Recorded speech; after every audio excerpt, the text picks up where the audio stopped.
in defense of Diddy. The most dangerous person you will ever meet is an insecure man. But this nigga was moving way worse than I ever thought. No this bullshit. nigga was moving like Ghost before Ghost. Lil Rod said that Justin Combs was there in the room whilst his father was, you know, having one of these events. This jury system in the United States is honestly the biggest downfall because of... vidIQ, you did your big one with this one. This is what happens when you allow a lane to get this much motion. Yo, welcome back to the channel, man. If you don't know who I am, my name is Rod, and I'm back with another video. And this video is going to be about people on social media reacting to P. Diddy's documentary. Some people say it's horrible. Some people say P. Diddy was enabled by a lot of people. Some people say P. Diddy was just a pawn in a bigger game. And some people just say the documentary is trash. Let me know what you think in the comment section. I'm gonna give my thoughts at the end of the video. Let's watch, enjoy. Do not forget to like, comment, subscribe, turn on post notification, all the good stuff, man. I'll see you guys at the end of the video. So far, my biggest takeaway from this Diddy documentary is the most dangerous person you will ever meet is an insecure man. Because every single action that Diddy did that hurt somebody stemmed from his insecurity. And his childhood insecurity stayed with him his whole life.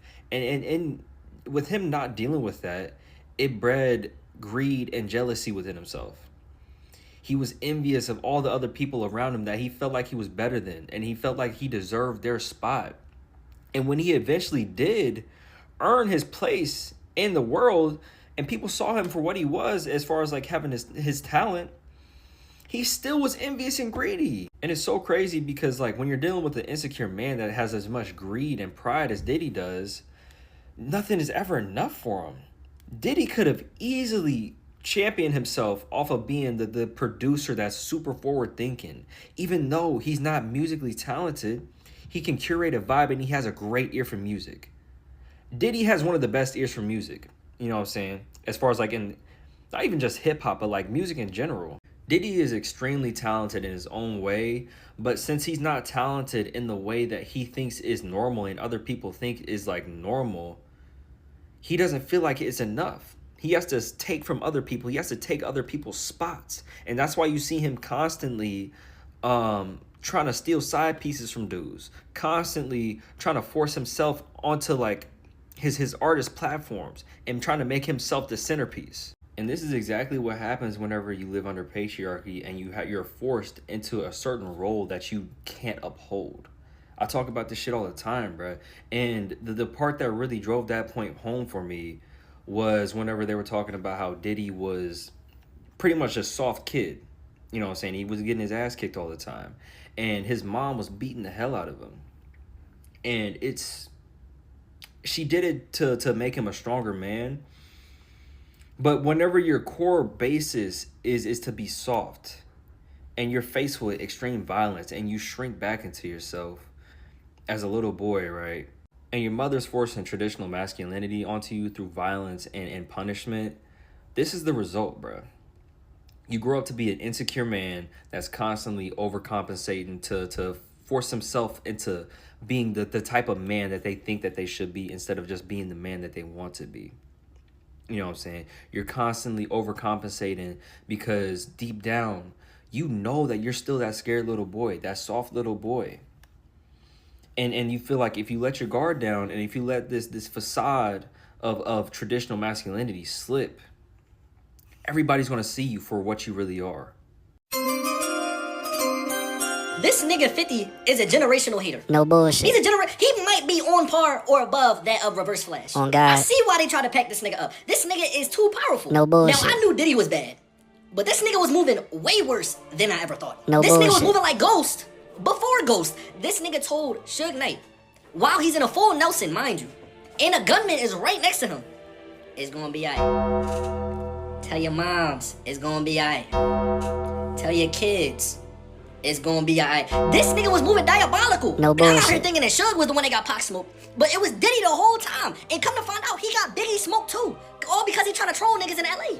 And then he got the nerve to make Biggie pay for his own funeral. Like, what the fuck? And the shit that really fried me, this nigga Diddy will fly a nigga out to crack his girl every year on the anniversary of Biggie's death. How the fuck do you even think of that shit? No bullshit. After watching this shit really show you the lengths niggas is willing to go to in order to make it out the hood. Cause Lil Rod, why the fuck did you stay around? No bullshit. Niggas say sometimes he wake up, he roll over, it be some bitches next to him, that's cool.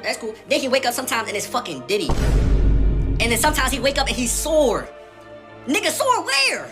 What? Bro, Diddy shouldn't even be the only one in jail. They need to lock his mama up, fuck around lock his sons up, fuck around lock the whole family up. Get the whole family out of here. No bullshit. Nuke the whole generation. If it were up to me, I would drop an atomic bomb on the whole generation. Lil Rod said that Justin Combs was there in the room whilst his father was, you know, having one of these events. These popular events that we know that Diddy does, right? With people for pleasure. He was there with his dad. These kids, yeah, like, it's going to come out. At some point, it's going to come out. The whole Cassie thing is crazy. 2 and 3 days. 16 to 18 hours. How is that going on for 16 to 18 hours? Anyway, we've heard about the Cassie thing, but I want to talk about the men. The men that have come forward. So, Lil Rod, Kirk Burrows, Diddy's former co-founder of Bad Boy, or allegedly not, because he got completely defrauded out of millions. Both of them have come out and said that things have happened to them.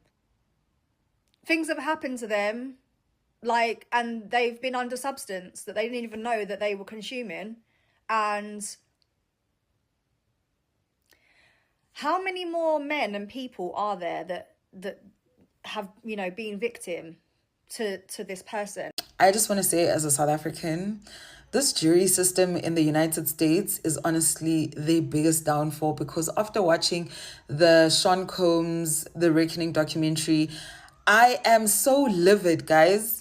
Because what do you mean those 2 jurors were basically saying that, well, Cassie decided to go back to him, and so that on its own does not prove just how much of an abusive man this is. Then on the one hand, you're admitting that because you grew up listening to Diddy, now you are suddenly saying that you're not biased and that you can't look at Diddy. But then one moment when he reacts to Capricorn's statement, and now you guys see what he does, and then you guys are also in the same reaction, as if you guys are giving each other this like affirmation, a stamp of approval. Luguti, yeah, we also don't understand what she just, like, come on, guys. I honestly cannot believe what I was hearing. Like, personally, I cannot believe what I was hearing, because I'm like, how do jurors get vetted, guys? Like, common sense surely must be there somewhere as a checklist, because no way those 2 individuals said the things that they said. And of course, this being the ultimate outcome, which is why I'll always say that where stardom resides, justice will forever be compromised, because there's just so many parallels between Diddy's life and case versus that of OJ. If you really think about it, it's pretty much the same strategy. And while people might want to deny it, but I also feel like Diddy's influence actually worked for him. Like, there was an entire PR machine outside, right? Outside of the courts, but also he has this thing about him in court where, because people, it could be the first time that they're meeting their celebrity, you know, they obviously feel some type of way, even though they're actually meant to be very objective. But I feel like that really had a lot to do with this image that Diddy has upheld for so many years as this epitome of Black excellence. And it's pretty much what got him off of a lot of the heavy charges during this case. And the reason why I keep coming back to the idea of common sense is that why is it so hard for people to fathom that where there's money, there's power, and where there's power, there's dominance, and of course, this power dynamic that exists, right? Because it means, Uti, the more you have, the more you can control. And that's exactly what happened with Diddy, guys.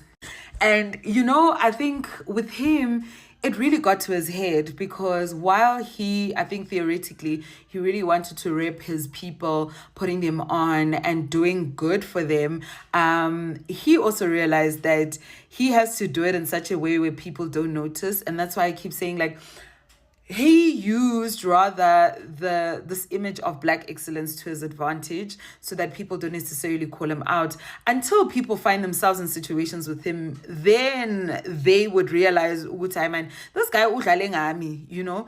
And I feel like he did that with everyone. And still on the topic of influence and power, I think one of the most startling things for me was that phone call in the first episode where he kept saying that, because another lawsuit came up, and the fact that now he has to pay for this BS and whatever. So he's so used to throwing money at everything because people and the system allowed him to do so with no punishment, with nothing whatsoever. I think as far as punishments went, he obviously was arrested for possession of a firearm. It was him and Shine with that particular story. And Shine was also just describing how, I think it was Shine, where he was describing how, this man's lawyers who are also supposed to represent him didn't care about him. They actually care more about Diddy and him getting out. So the questions that were asked towards the witnesses at that particular event did not make any sense, meaning that there was nothing solid,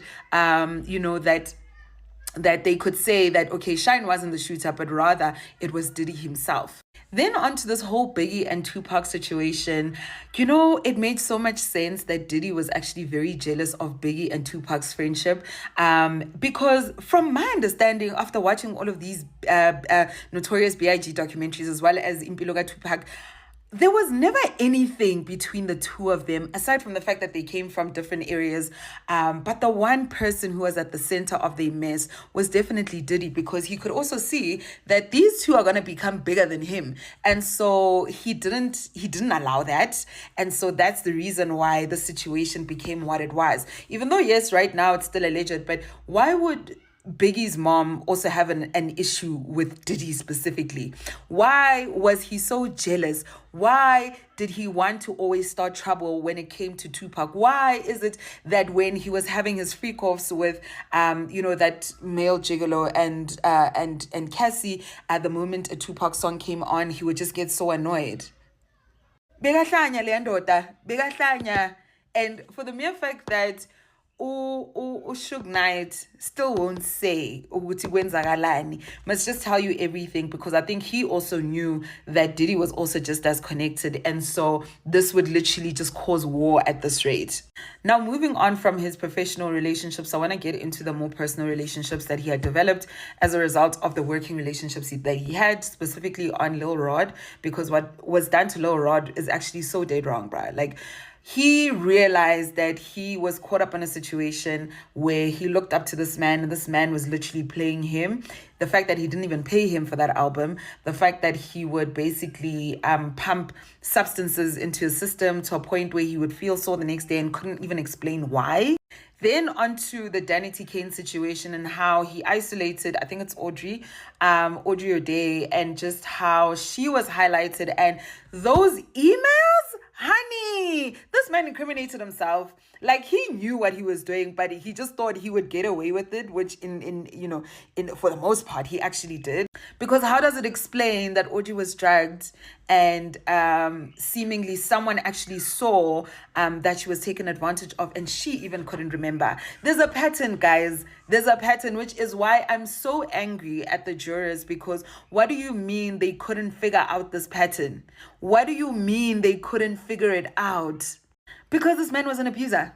This man was an abuser, and it's quite shameful that victims were never really looked out for when they decided on which charges he was guilty of, because I was just like, this is very traumatic. I think moving on to the dirty money situation, and how Dawn also, who used to write for him, because again, she is mesmerized by the idea of being with someone who's got so much money.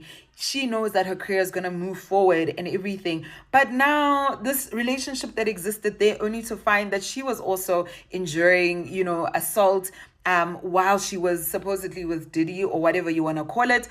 And why was he so shocked when, she decided to come forward? Because it takes one brave person, and which was Cassie in this case, for everyone else to essentially mention their stories. I remember there was a lady, I apologize if I forgot her name, but in the beginning of the episode, where she spoke about how Diddy had basically sexually assaulted her, and nobody believed her. And the moment she said that Cassie spoke up about this relationship, it kind of gave her relief to say that she wasn't the only one, not in a bad sense, but it would make her story a lot more believable because people didn't want to believe her because they believed in Diddy more because of the influence and the power that he had. So it's, oh, guys.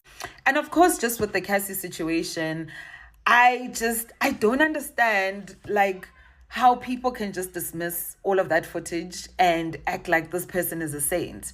I don't understand it. Or maybe because I come from a country where abuse is it's a pandemic, guys. It's a pandemic, meaning that people across the rest of the world do not take abuse very seriously and what abuse really is by definition, because as a juror there's no way you're going to be saying that just because someone made up with their abusive partner that they knew what they were getting themselves into, taking away everything else that formed the relationship. The fact that this person was controlling, this person isolated the victim and did so many things. How do you not separate that, guys? Yeah, like, if you're not angry after watching this documentary, I have news for you.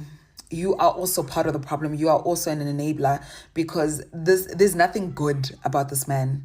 The fact that his own kid, his son Christian must also be implicated, because he learned that behavior from his father.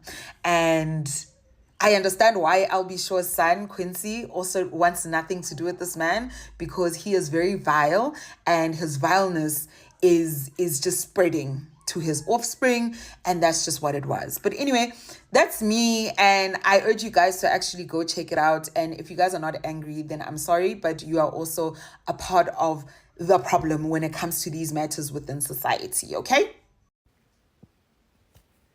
So yeah, as you can see, I'm rewatching Sean Combs' The Reckoning. Vicky, you did your big one with this one. This breaks down everything. I almost don't even know where to start with this, but we'll go episode by episode. So it starts out with Janice, the mother, which I blame her for all of this. Having these elaborate parties. They say she playing Donna Summers in the background. They got a stage in the living room. So he was expected to perform his whole life. She got him in little baby chinchillas. I mean, it was a lot. The dad died early, Melvin Combs. He was like a little wannabe gangster. So his whole life, he was expected to be the man, to make a name for himself. She got him on, all these little hats and pimp coats and taking him to freak off parties, which again, this is where all this started. So he drops out of Howard. Most people know the story. I mean, I know y'all watched it. And he just wanted to do big things. Got with Andre, wanted to be his protege. He let him intern for him. But before that, the city college stampede. He wanted to promote parties, going to Heavy D's house every day. He's from Mount Vernon. Heavy's from Mount Vernon. He go by every day wanting to get put on. But anyway, so he was going to promote a party, have all the, rappers there. This is my era. We're close to the same age. So this was a place to be. I remember 91. I remember when it happened. But yeah, so anybody was going to be there. He over-promoted, over-hyped it up, and too many people showed up. The tickets was literally $12. Like, come on now. Even for 91, that wasn't nothing. But he overhyped it. Those people were like, we're getting in. And they got in. They bum rushed the door, stampede, if you will, and 9 people were unalived, which is horrible. I hate that. But that's when Sean Puffy Combs got put on. He was calling himself Puff Daddy then. He wanted the people to come to Daddy's house. And he's always been very arrogant, extremely arrogant, even as a 19-year-old kid. The footage they're showing is just very creepy to me, and somebody that overhyped themselves. But I mean, I guess you gotta, play the game or So I just got done watching the first episode of the Diddy documentary that's on Netflix, and when I tell you this documentary has me tuned in, but I'm gonna break everything down for y'all, give y'all the highlights and the most important things that happen in this episode, just in case y'all ain't got the time to watch the whole thing. In the first episode, Pain vs. Love, they take a deep dive into Diddy's early life, so his early career, how he was brought up, and how everything that happened to him in his past shaped him to be the person that he is today. For an example, hip-hop producer and friend of Diddy's, Tim Dog Patterson, he talks about how Janice and Diddy moved into his building and him and Diddy used to hang out and they became like brothers. And he also talks about how Diddy's mom used to spoil him with nice things and clothes, and he felt like she was compensating for the loss of his dad, because Diddy's dad was murdered at the age of 2. Not only that, he talks about how Janice, Diddy's mom, how she used to throw these big extravagant parties in the building, and how he talks about how it kind of reminds him of a gangster movie or a hustler type of movie.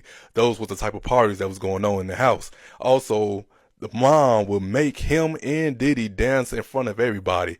It kind of goes on to why Diddy liked to party a lot, because that's what he was brought up on. He also mentioned that Diddy used to get bullied as a kid and his mama used to beat his ass, and he put emphasis on, yeah, he got whoopings, but when Diddy got whoopings, it was bad, like really bad, until he got toughened up and then he started fighting for himself. And he said Diddy would fight dirty. He would bite people and all kinds of stuff. It was also mentioned that Puff used to look up to this man named Alpo Martinez, who was a Harlem drug lord, and he was famous, he had money, and one thing that he used to do was he used to tape girls, doing the dude hunching, and then he would go to a party and show it to everybody.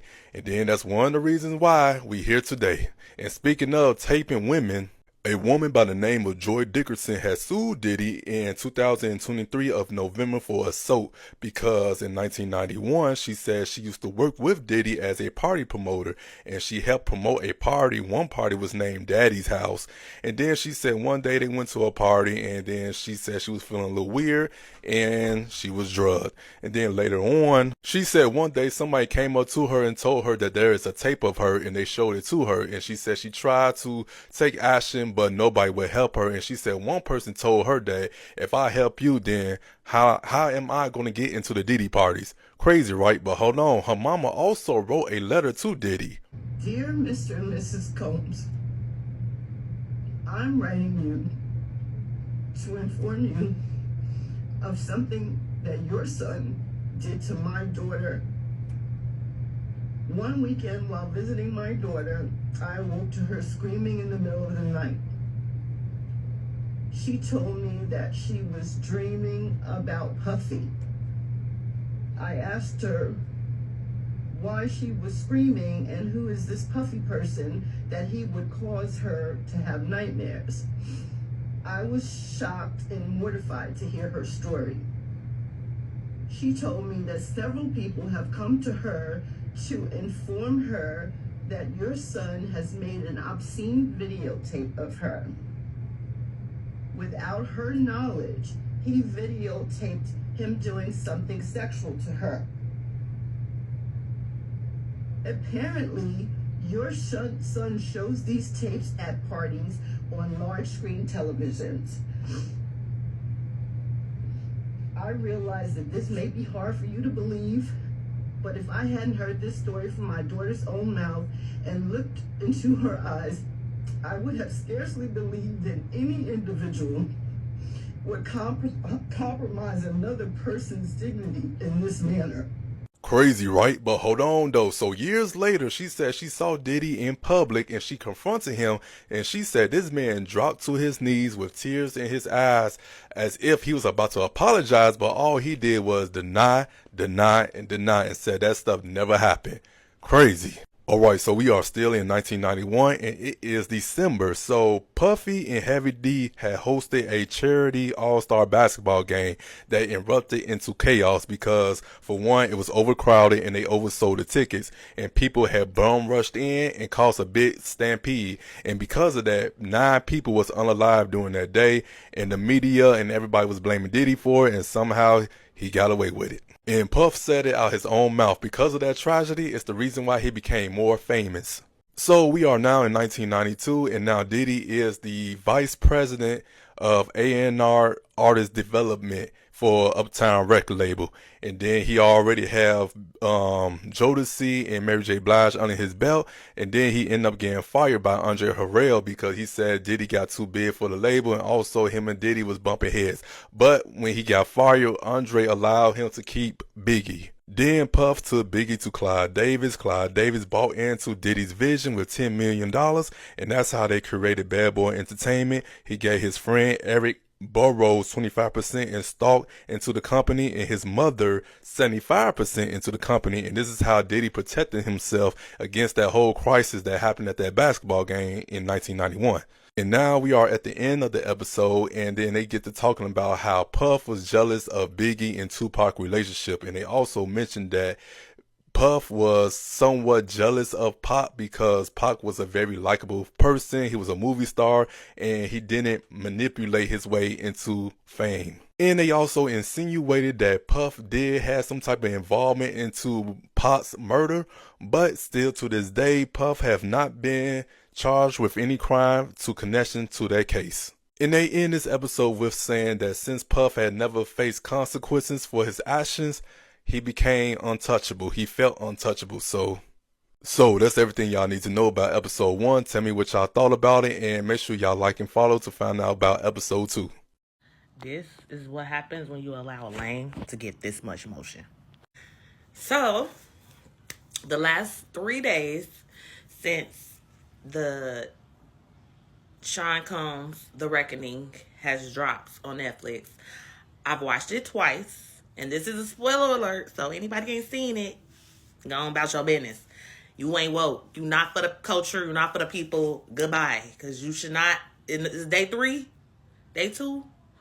You should have seen it already. It's already number 1. Go ahead. It's a must see. I don't even watch documentaries like that. That's not my thing. And I don't react to things like this all the time. But baby, this was for the culture. And 50 Cent, you did your biggest one. And thank you so much. Because it's 2025, people. And we not about to act like he ain't killed Tupac. That's just like he didn't orchestrate Tupac's murder anymore. We're not letting the man fly under the radar no more. We're not letting abusers fly. We're not letting manipulators fly. None of that there. Narcissists fly. None of Puppet Master tier of the year. He's done. Canceled forever. Never really liked his cornball ass. His ass lame. And him and his kids locked their ass up. Him and his kids and his terrible wig wearing ass mama. But thank you so much, 50 Cent.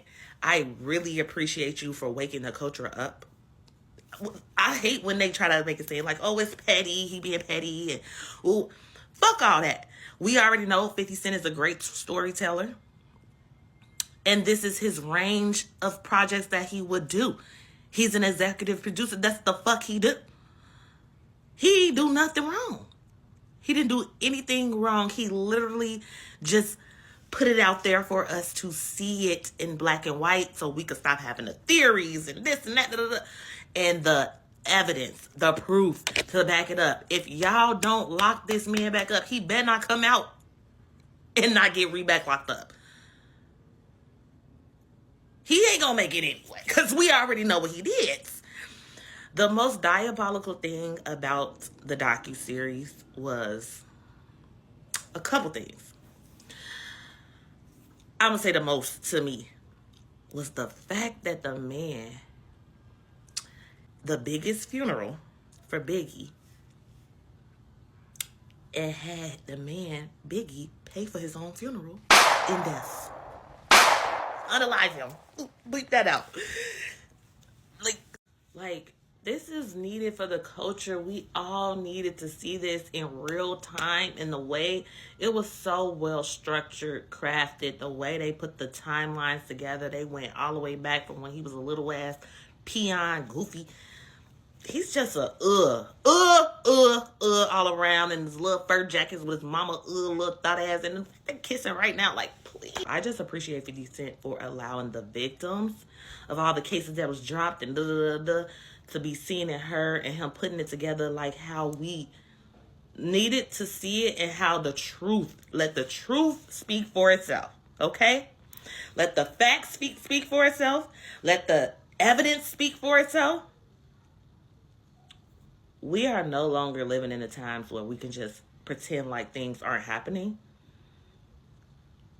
because we're woke now. Thank you very much. Go watch the docuseries. Thank you, 50. We appreciate you. This video is not in defense of Diddy in no shape, form, or fashion. This video is in protest of bullshit. Speaking about this nigga Lil Rod in particular, I don't give a fuck how much money a nigga got, how powerful he is.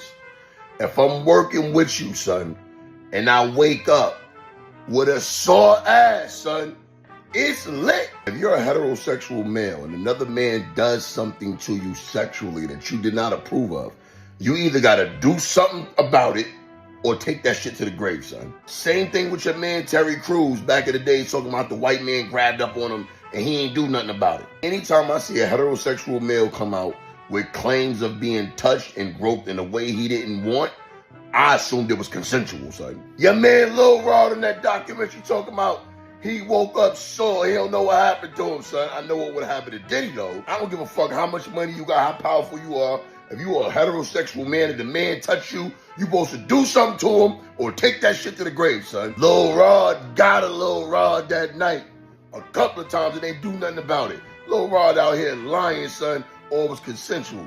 Pack Lil Rod up, son, for real. I watched the entire Diddy docuseries on Netflix, so you don't have to. Unless you already did, then let's talk about it. Here are the craziest things we learned. Sean Combs' The Reckoning breaks down decades of allegations against Diddy. It's produced by 50 Cent, who's never hidden how he feels about him. This may come with some bias, but also some alleged facts. The series paints Diddy as a serial abuser and a master manipulator, who spent decades dodging accountability. And it dives straight into the long-circulating theory that he may have had involvement in the murders of Biggie and Tupac. We get recordings from Keffi D, who was arrested for Tupac's murder in 2023. He recounts the night that Tupac was killed, claiming that Diddy agreed to pay him to take out both Tupac and Suge Knight, although he says the payment never came through. After Tupac's murder, the series alleges that Diddy pushed Biggie to promote his album in LA, despite knowing how dangerous it could be for him. He even reportedly made Biggie cancel a planned London trip so he could stay in LA longer, and Biggie was killed soon after. Diddy arranged a giant New York funeral for Biggie, which the series says that he bankrolled on Biggie's own estate, before he capitalized off this loss with a single missing you. We also hear from some of the women that he allegedly abused. One of them was former Danity Kane member Aubrey O'Day, who broke down on camera. She read an affidavit from a woman who claims she walked in on O'Day unconscious and partially clothed on a couch at Bad Boy Studios. She was allegedly being assaulted by Diddy and another man. O'Day said she has no memory of the incident, and she also says that she never drank enough to be in that state. She describes years of unwanted advances, explicit emails, and ultimately being pushed out of Danity Kane because she wouldn't participate in the things Diddy wanted her to. Jurors from his recent trial speak out too. One juror outright victim blamed Cassie for the abuse she received. He said, "If you don't like something, then you completely get out," as if people who are being abused always have a choice in the matter, as if he wasn't blackmailing people left and right. Another juror talked about how Diddy would stare at them during the testimony, reacting and making faces, to the point where the judge reprimanded him. And then there's the secret video footage. Netflix shows never-before-seen footage of Diddy pacing in a hotel room days before his 2024 arrest, stressing over the narrative, telling the unknown videographer what to shoot and how to shoot it, and scrambling to discredit the women coming forward. His team sent Netflix a cease and desist, but Netflix said that they're well within their rights to be using this footage. The documentary also analyzes where this behavior might have started. There was alleged abuse from Diddy's mother Janice, and apparently his childhood was full of chaotic parties and environments that could have shaped him. I personally can't believe that this man only got 50 months with time served. Even just from the video of him and Cassie in the hallway, he deserves so much more. If you've watched, let me know your thoughts in the comments. The Sean Diddy Next Nigga Love Combs documentary, produced by Curtis 50 Cent Jackson, titled Sean Combs The Reckoning, will premiere on Netflix December 2nd. The Since Diddy documentary, Sean Combs The Reckoning, a 4-part series, is set to premiere on Netflix on December 2nd. To be honest, 4-part documentary, 50 Cent just sent it to me early. I'll have the review up for them. They'll know who's in the documentary, what the main talking points are, and who was a crackhead by December 2nd at midnight. You can't continue to keep hurting people and nothing ever happens. Just a matter of time.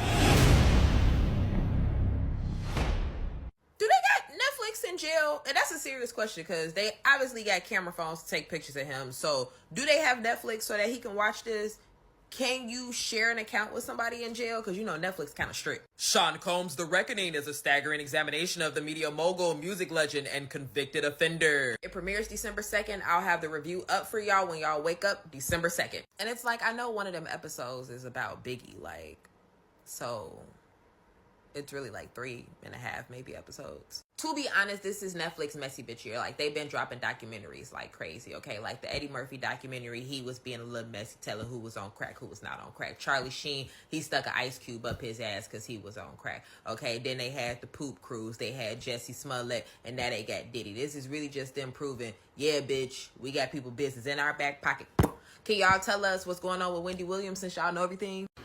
So y'all, did y'all watch the Sean Diddy Combs The Reckoning directed by 50 Cent on Netflix? Well, I did. And it just really goes to show how money, it does answer a lot of things, but it is the root to all evil. I really do believe that Diddy did hire someone to unalive Tupac. Though it didn't come through his hand. He didn't actually physically, shoot the man up. He hired someone else to do it and then denies it. And then with Biggie, he actually leads him to the path of where he was going to be taken down, because they went to Cali. And the East Coast and the West Side or whatever, they were in battles. They was in conflict, and Biggie didn't even want to go to Cali. He was supposed to go to Europe to some other meeting or interview or whatever over in UK.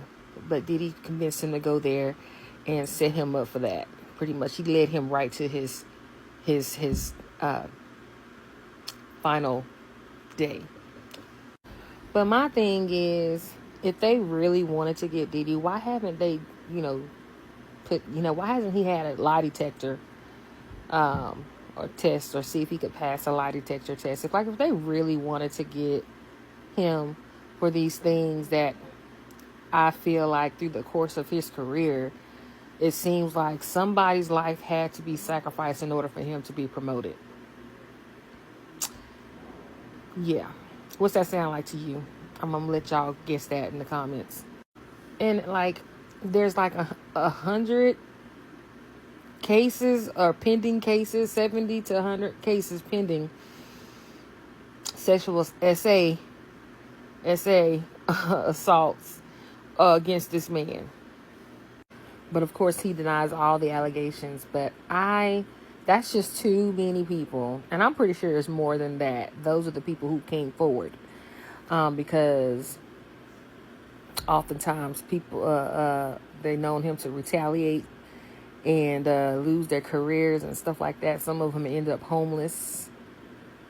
But I say someone like him, he'll be the one responsible for his own demise.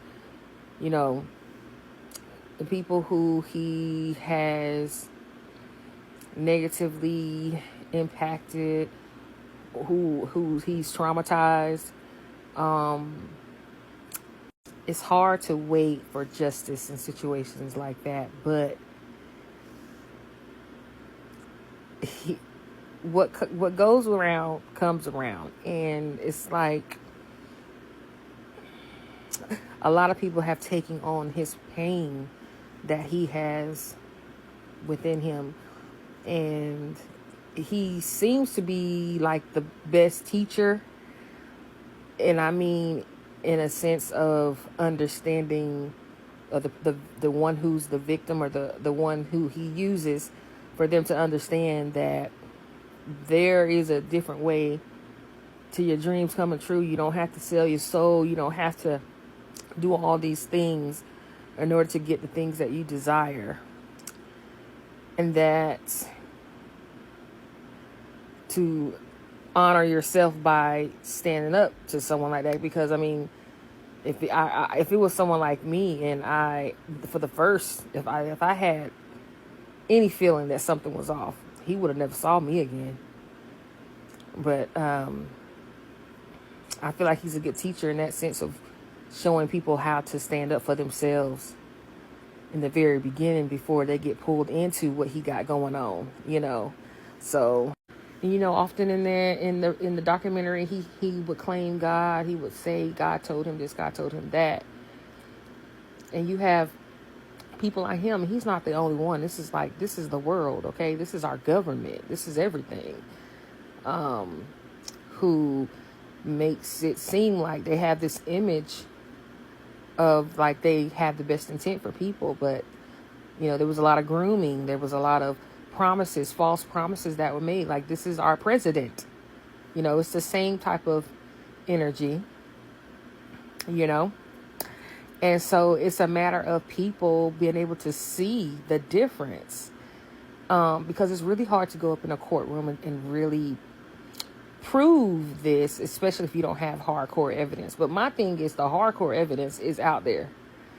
The videos, the messages, the emails, but not just of prostitution or trafficking, sex trafficking, but of domestic violence and other things that he has violated people. And he wasn't in court for those things, you know, but it's neither here nor there, because very toxic and very chaotic situations, and that there were two people and they were consenting because they were allowing him, whether he was drugging them or not. They were still showing up for work. They were still coming and going, and you know what I'm saying? It wasn't like they, you know, tried to do something right then and there. You know, they probably waited after he fired them or something like that. But so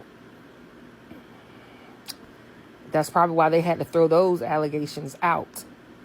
But my thing is not to discredit the suffering and the abuse that people have gone through, but to liberate them in the sense of being aware that you always had a choice. They always had a choice to step away from that situation, to choose another direction, to get help right then and there in that moment, or the next day or something like that. But they continued that relationship with him until he cut ties with them, and he would only call them back if he needed it. They end up going to go sue him after the fact, 6 months, years later, you know, 20 years later. And so that's probably why they end up throwing a lot of those allegations out. But he got away with a lot, and he already served. Even for what he was convicted for, he already served time for it. So it's like, this man is out free. But is he really? But this is why I'm quiet. I'm content and happy about my quiet and peaceful life, because everything about Diddy is ego driven, and this is an example of the difference between choosing chaos and choosing peace. And it's too much work. It's just too much work to be that way, to step on top of people just for you to be promoted, you know, to not care about how your actions affect other people, and still be able to see another day. And like, I couldn't live with myself knowing that someone is traumatized by something I did, I said, how I treated them, how I didn't show up for them. I promised them something and I didn't come through. Like, yeah. But anyway, have you guys watched it? Let me know what your feedback is, what your comments are on the documentary. All right, peace. Yo, oh my gosh, y'all, like, I gotta tell my story. Like, I gotta tell my story, cause after watching this, y'all, I have never felt so sick to my stomach before. Diddy did this shit. I don't give a damn what nobody say. Diddy did that shit. He did that shit. Oh my gosh, like, ever since I was a kid, I've always felt like he was so strange and so weird, and like something about him was just so off. Like, he wasn't like I don't know. Like, something ain't right about him. Like, something's not right about him. Like, and then watching this whole documentary, that man is soulless. Like, I don't see, like, no soul, like, in his eyes. Like, when I look at him, like, it just, nothing's there. And it's scary as hell. But the main thing, I'm not gonna say, like, the main thing, but one of the things in this documentary that made me sick to my stomach for real, like, physically sick to my stomach, was that Tupac and Biggie segment. That whole segment made me sick to my stomach. To be that envious of people with God-given talents or anointing or however you want to view that, to be envious of that because you lack that, y'all have to be aware of people like that, because that right there, to be that calculated to execute two people and one to be your boy, y'all, I was so sick to my stomach. And then for him to make Biggie pay for his own damn funeral, Biggie pay for his own funeral, the same funeral that you plot and planned for. Because truth be told, Biggie would not have been dead if it wasn't for your ass. You wanted him to go to Vegas and didn't want him to go to the goddamn UK. You told that man to cancel the trip. He's coming to Vegas. Why would you take someone up over there knowing that y'all was not welcomed since Tupac? Like, why would you do that? Y'all, like, I'm so sick to my stomach, y'all. Like, I just... And, you know, everybody know that Biggie and Pac was, like, cool. Everybody know that. It was only beef between... Well, we thought it was beef between Suge and Diddy. It wasn't even Suge and Diddy. It was Pac and Diddy. Diddy had a whole little thing against Pac because Pac was talented and he wanted to work with Pac, but Pac didn't want to work with him. It's the reason why. It's always a reason why. Y'all, like, that whole segment, like, oh my gosh, like, you went out your way to take Pac out because you was jealous of him, envious of him, and mad because he didn't want to work with you. And then, in the same breath, you go and bring Biggie back to that same damn place. Same city, same state, the same environment. You take that man back up over there against his will. He didn't want to do it at all. And you bring him back up over there for him to die? And then to say, like, you know, like, to, like, put on this whole front, like, you know, man, Biggie was my right hand. He was my best friend. You know, no one had that love I had for Biggie and vice versa. Like, you know what I'm saying? Like, just putting on that front, y'all, and to just, it made me so sick, like, spiritually sick to my stomach. Like, I was so nauseated, like, just looking and witnessing and hearing that whole segment. Like, that's some wicked shit. And then to be raising your boys the same way as you, y'all, I just, woo! Boy, I need therapy after this.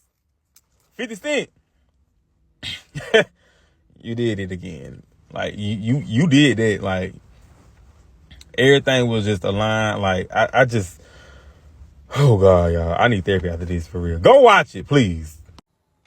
So I have just finished watching the Diddy documentary, executively produced by 50 Cent, The Reckoning, on Netflix. I got me some notes. I'm gonna keep this brief. I have seen, like, a lot of people kind of criticize 50 Cent for, you know, doing this documentary. And to be honest with you, I would have rather 50 Cent do this documentary. I think that he is not just an incredible talent in terms of executive producing shows and other documentaries, but I think for me, wanted a balanced view, and I definitely think through the documentary that's what we did. The only critique I have is I think it's very disingenuous for 50 Cent to say the only issue he has with Diddy is when he offered to take him shopping and that whole situation. I think it's deeper than that, and I think 50 Cent is justified in doing the documentary. I don't think this should focus on who executive produces this documentary. I think what we need to talk about, more importantly, is how Diddy became this monster.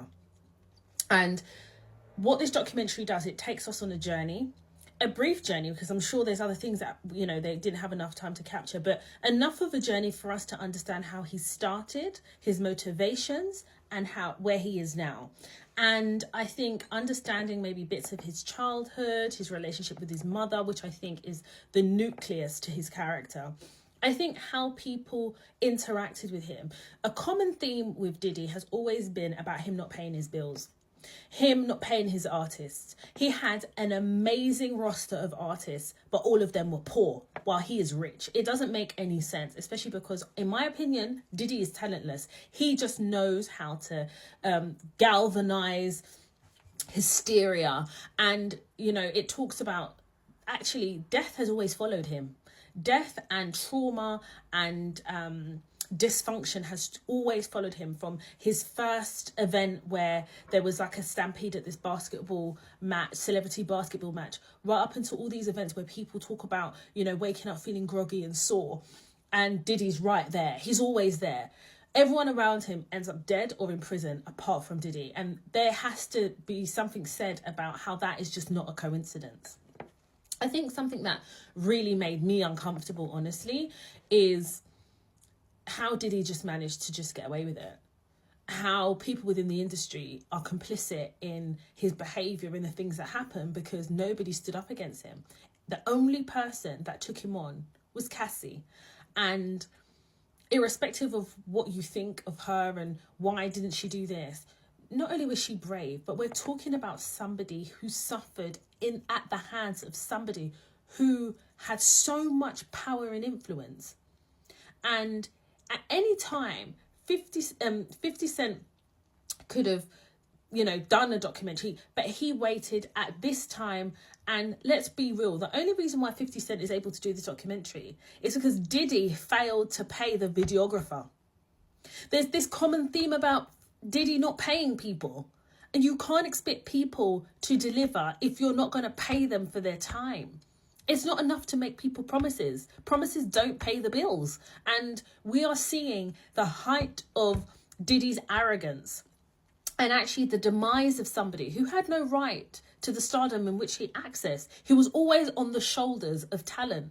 And he made sure that he controlled, he made sure that he owned. And what is happening now is we're seeing the product and the conclusion of Diddy's choices. That's not a 50 Cent issue. This is about Diddy not learning from anything, not learning from his mistakes, and continuing to repeat the same bad behaviors. My question has always been, like, what, you know, his sons, like, did they witness anything? And we're seeing his sons right there, like mini soldiers. And we just have to really wonder, like, the impacts on the children, what they saw, what they're not telling us. But I think it was a great documentary. It was very balanced. It was very informative. And it allowed us to really see Diddy in the light in which he has lit for himself. This is the result of Diddy making poor choices, not because of the way he was brought up or anything. I think it was more about him and his arrogance and the demise of somebody who had everything in the palm of his hands, and he abused everybody around him. Yes, people, it's your boy, it's Powis, aka the lean, mean ginger machine. And I've just watched 2 episodes of the highly anticipated docu-series on Netflix, produced by yours truly, Curtis 50 Cent Jackson, on Diddy, The Reckoning. Wow, 2 episodes in. And the first episode tells you a bit about Diddy's upbringing, his life, having no father figure from an early age, getting beatings from his mother. And I'm not trying to fucking domestic violence on your children. I do not agree with in the slightest, but the first episode I'm thinking, rather really set the tone here. Are they actually trying to make me sympathise with a human trafficker, with a guy that's done as much bad stuff as Diddy? Are they really trying to, well, they're not trying to make us sympathise. I think they're trying to give us perspective, some understanding to why he might have turned into the monster that we know today. But yeah, it was interesting. It was very well shot. Love the insight from his childhood friend and the guy that owned what's it, Boys in the Hood? No, but what's the record? You had Death Row that Tupac was a part of, and then you had Bad Boys. Yeah, that's correct. So yeah, man, it's definitely interesting. Obviously, he came from Harlem, New York. Obviously, a lot of this information I didn't really know. Obviously, I always thought Diddy was a bit of a groupie, a man in the back, trying to claim all the fucking successes and leech on Biggie Smalls, Notorious B.I.G. And it just all came to surface. It all made sense because the guy was just trying to take money from all the artists that he had signed. And again, I never knew what an involvement he had in Tupac Shakur's death. He essentially hired Keefy D to commit the £1 million murder. Obviously, he didn't kill the big dude that was obviously that was Tupac's fucking right-hand man, so he only got half the money, but yeah.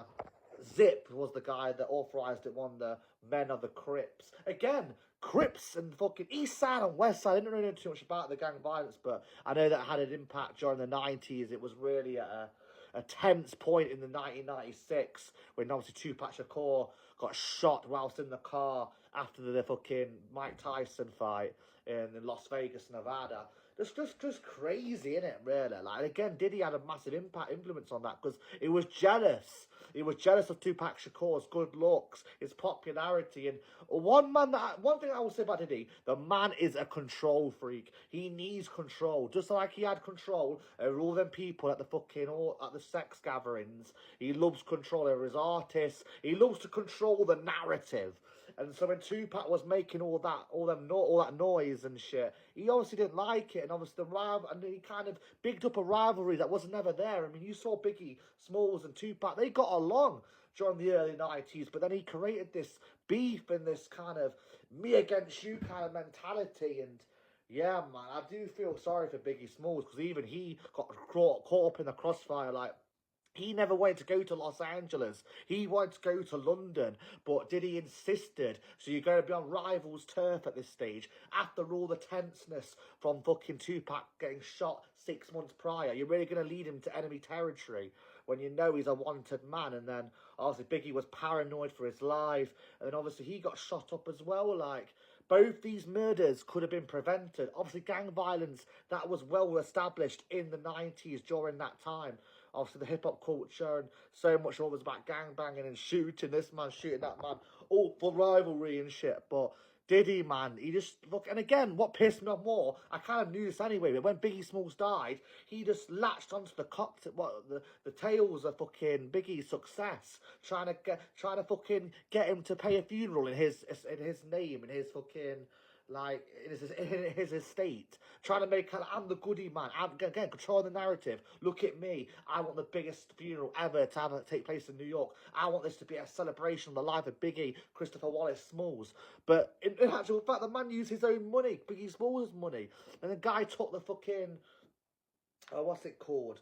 If it was the front page of the Rolling Stones or something that obviously Biggie had signed to do. Again, this man is such a fucking leech. And you could have seen his eyes from young. This man was destined to be a horrible son of a gun.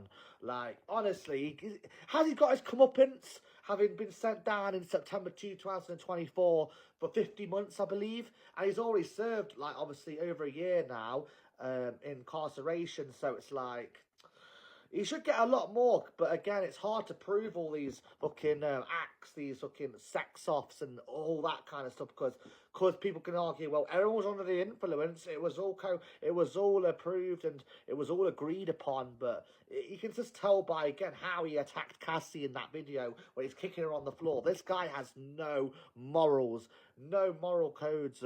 He just literally treats people like trash. He uses them to get what he wants out of them, and then he just kicks them on the floor, just as he did with Cassie, his wife. And yeah, I'm only 2 episodes in, but it's very insightful, and it's pure savagery, pure shambolic that Curtis Jackson, 50 Cent, arguably Diddy's biggest hater, is the man that's co-produced this fucking Netflix.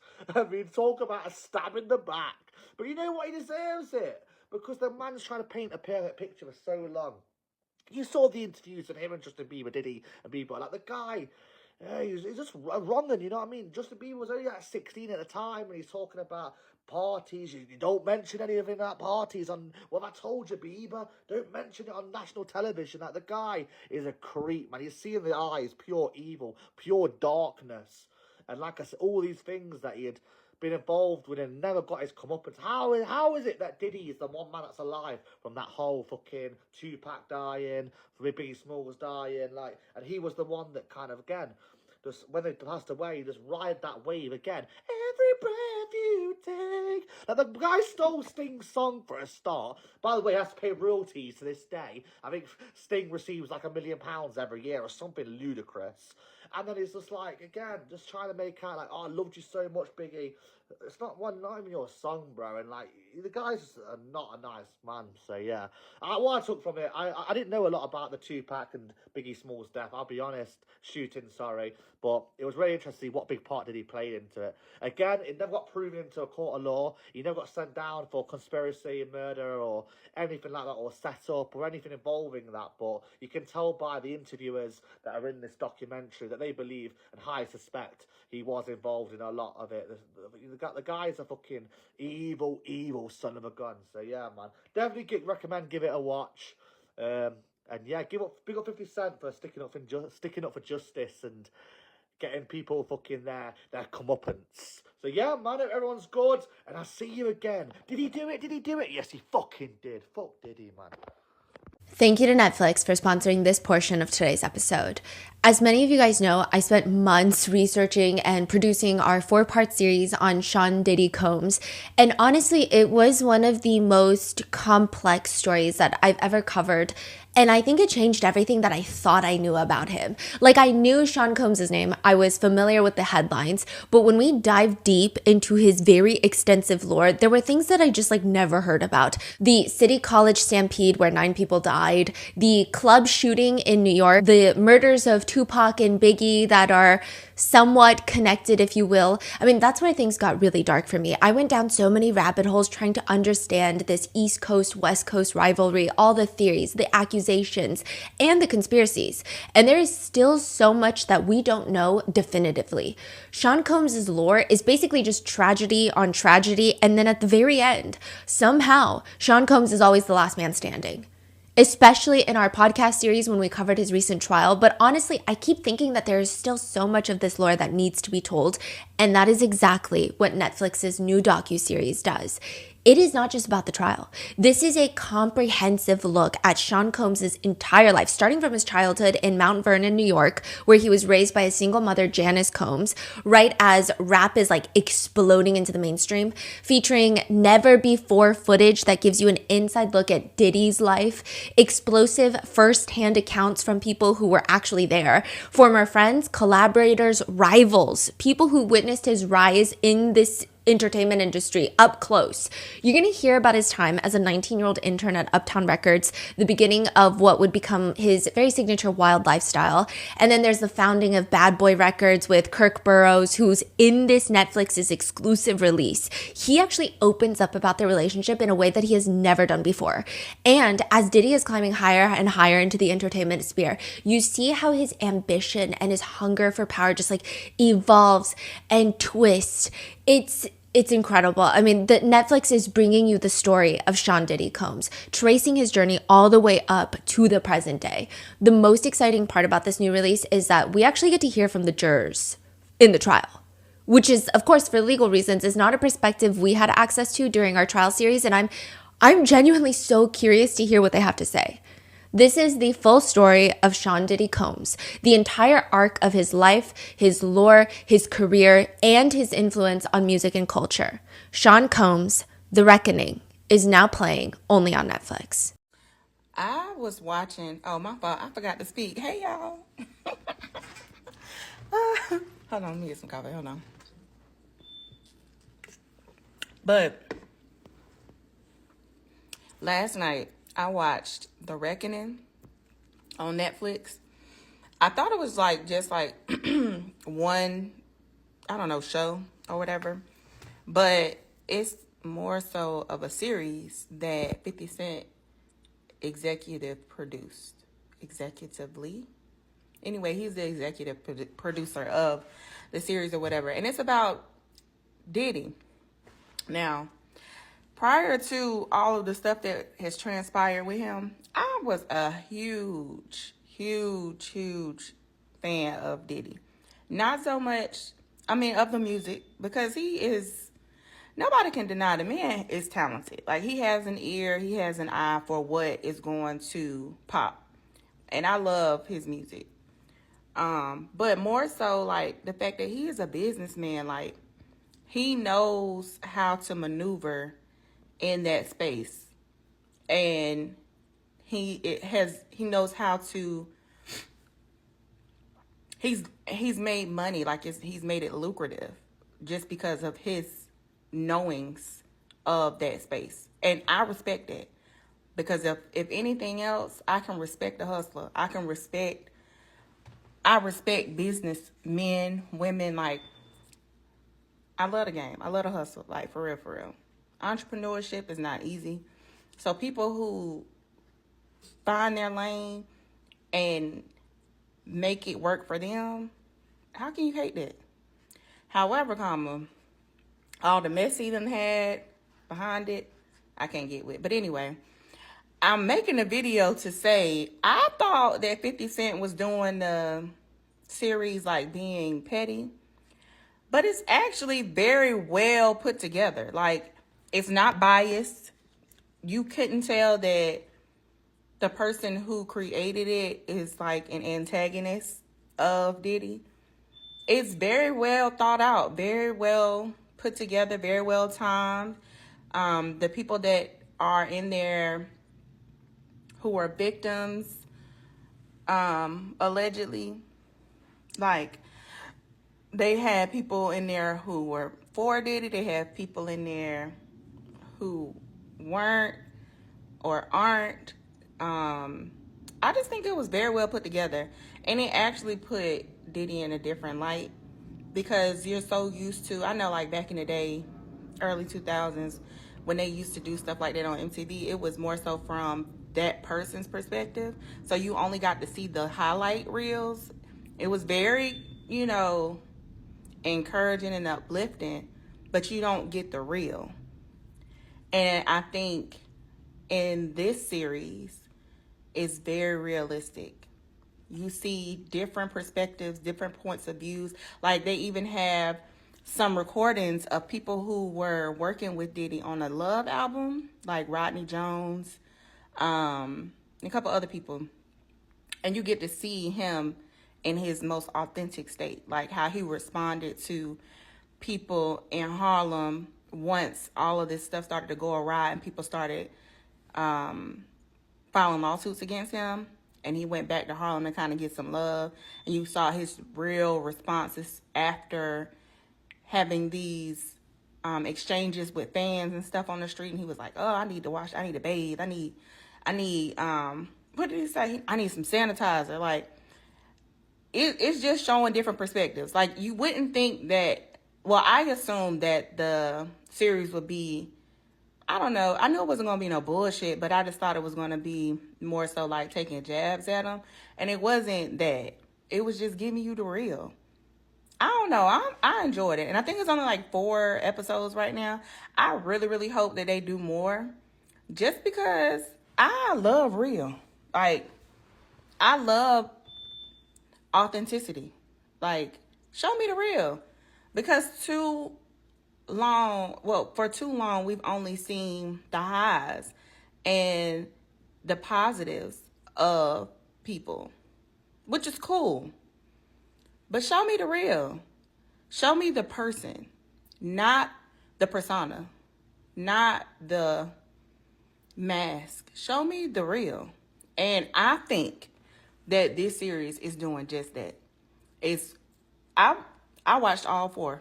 I sat through, like, I didn't even want to get up because I'm like, Lord, let me watch the rest of this. Like, it was very well put together. Very well put together. Like I said, the interviews, like, I mean, we all know it was some shady stuff going on, but it was, like, I think one of the jurors, I guess that's what they called, part of the jury, Like, she was very non-biased.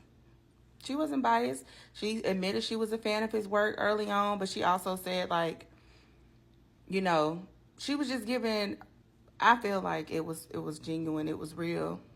I don't know. I think you should watch it. If for nothing else, do it for the plot. Like, just see what they talking about. But I enjoyed the series, and I hope they do more episodes of it, because yeah. And I'm still a fan of his music. Like, I love his music. Anyway, go watch it and come back and tell me what you think. If you want to ruin your life just like Diddy, it's so simple. All you have to do is profess that you are God, or say something like you're Jesus Christ. That's exactly what Diddy did. Watch this. Or Jesus having a breakthrough. You know what I'm saying? Because I can only compare myself to the Son of God.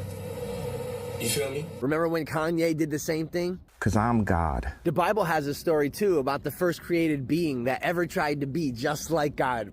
He was kicked out of heaven. When people achieve a lot of success, they begin to give credit to themselves. All throughout the Bible, though, it tells us that every good gift is from God. James 1:17 says just that. It even says every perfect gift is from God. And so does that mean that money and fame is the gift? No. Your ability to achieve that money and fame, that was the gift. You see, Diddy wasn't blessed with money and fame. Money doesn't make you blessed. What makes Diddy blessed is that God gave him talent. God gave him that brain, those skills, that ambition, that drive. Moses told the Israelites in Deuteronomy 8:17, do not say that by the power and the might of your hands that you created the wealth you are about to receive. My mom used to tell me that, wow, Vin, God has blessed you with the social media success you have. And I used to say, no, he didn't. I did this, Mom. I did this. God wasn't up working late with me. I did that. Lord knows that I don't mean that today, because God blessed me with the skills, with the talent, with the brain. The problem is we don't understand the gifts in our life. We look at the transaction as the gift, but the true gifts are what lead us to those transactions. God has blessed us because of his goodness, not ours.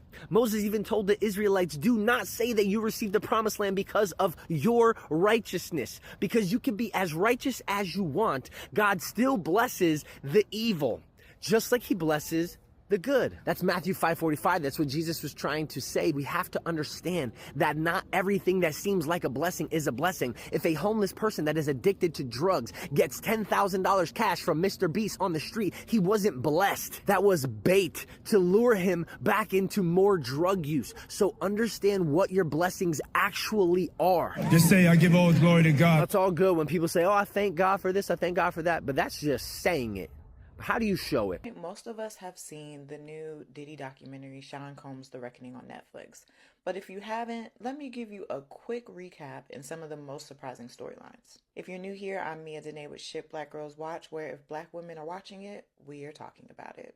This past week, the new Diddy documentary came out, the one that was executive produced by 50 Cent.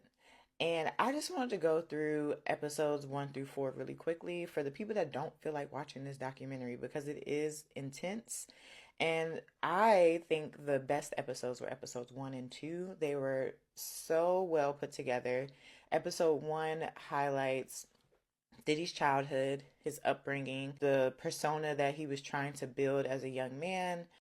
And then the storyline coincides with the rise of hip hop, which is a very central character in the docuseries. I think they did a great job of showing how the rise of hip-hop influenced Diddy, how he started off as wanting to be a dancer, then he transitioned into being an intern at Uptown Records, how he took from different DJs and different up-and-coming artists to eventually build his persona, or help build his artists to become the artists that they are today. And then in episode 1, it slowly kind of transitions into us talking about Biggie, talking about the beef that started, that we know very well as the East Coast, West Coast beef, the Tupac Biggie beef. But in episode 2, we get a lot of backstory and accusations that P. Diddy is the one that set up Tupac's death. Not only was it supposed to be Tupac, but it was supposed to be Tupac and Suge Knight. And so it's also revealed to us that it wasn't really a beef between Biggie and Tupac, or East Coast versus West Coast. It was really just a beef between Diddy's ego, and Suge Knight. That episode was probably the most surprising for me because I never really looked into why Diddy was accused of setting up those murders. We also get into Biggie's death and basically how P. Diddy not kind of, but allegedly had a hand in Biggie's death as well. Throughout the docuseries, we also see how when there's always death around Diddy, it seems like his career catapults. So I believe in episode 1, we see the SUNY celebrity basketball game where unfortunately 8 people were killed. This was a celebrity game that Diddy put together. After this happened, Diddy was well known because it was an awful tragedy. Next is Biggie's death. And as we well know, after Biggie's death, Bad Boy really, really blew up. Diddy's solo career took off. And then he eventually went into creating new artists and new bands because he had nobody on the roster. Okay? So episode 3 gets into the Making the Band era. This episode is when we really get into a lot of his victims' testimonies. Oh, and episode 3 is also where we are introduced to Cassie. We're introduced to his relationships with women, Kim Porter, Cassie, and the escapades and the relationships that he has with Cassie and, escorts. Finally, in episode 4, we get to mainly talking about the trial. So throughout the docuseries as well, we get to hear testimony from some of the jurors.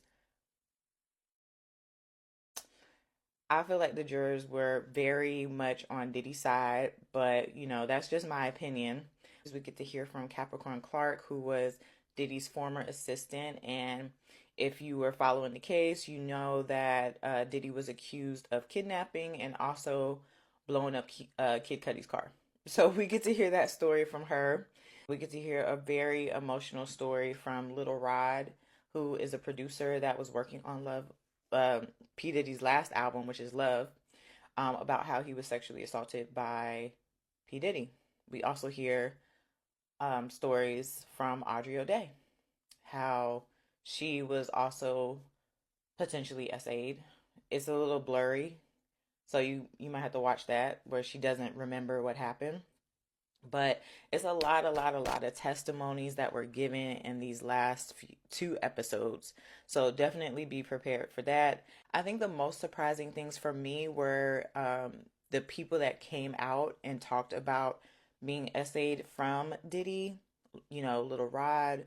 We come to find out that his co-founder also claims that P. Diddy SA'd him. I think those to me were the most surprising things.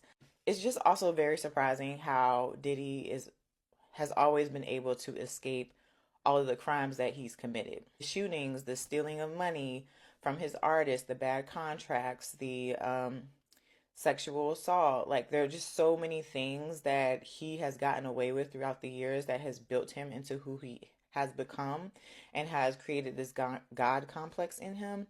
So I just think it's so unfortunate. And what's even more surprising is that a lot of people will continue to support him when he gets out of prison. If you watch this one and are still interested in knowing more, I highly suggest you watch the other few documentaries. The one on HBO Max and the one on Peacock are really good about Diddy. Until next time, I'm Mia Danae with Shit Black Girls Watch. All right, so basically after watching everything, I would say this. You see how the older generation sit and they say, oh, back then we used to handle business, we used to take care of everything. If mother was going out of line, we handle that. What happened to P. Diddy? Is it because you guys were just enjoying everything, the parties, the women, the kids? Is that why you guys just let it slide? Because if someone had stepped up and smacked the dog shit out of him when he was just growing up and doing all these weird things, we wouldn't be here. All these women wouldn't go through, all these men wouldn't go through all these things. So when you sit, I don't want to hear, oh, back then we used to handle business. Because if you look back then, we had weird people, we had the PDDs, we had a lot of people. So please, the older generation, you guys not hold him accountable. So don't sit here and try to talk to us about any accountability. You guys had 0 back then. All right? That's my thought on this documentary, because it's so horrible. That is not how a human being should behave at all in a society with other people. That is not okay. All right, man. I'll see you guys in the next video. Like the video, turn on post notifications, subscribe to the channel, and be safe out there. Stay safe. Do not be